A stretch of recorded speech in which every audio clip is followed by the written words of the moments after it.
Va'da siz ketyapsizmi? Ketyapman, nima gap? Qarang, anaqa tishimni lecheniya qildiryapti-ku.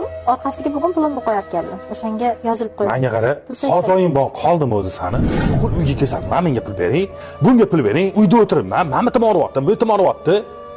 Ana Zulu bor, Zuluga o'xshaysan, uyda o'tirib olib, pulimni so'rab o'tirasan. Bir hafta oldin ham sochib to'kilyapti deb doriga pul so'rading. Hech narsa bo'lgani yo'q.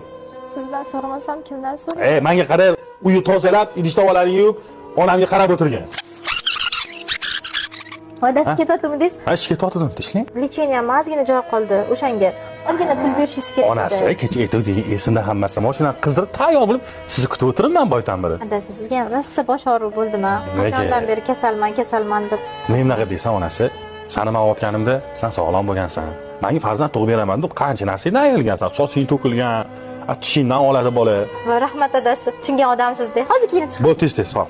O'rtoq, Alloh sizga rizq berayotganda farzandingizni, ayolingizni rizqini qo'shib sizga beradi. O'shani to'g'ri taqsimlash erkak kishining qo'lida bo'ladi. Bitta gulni chiroyiga uchdingizmi?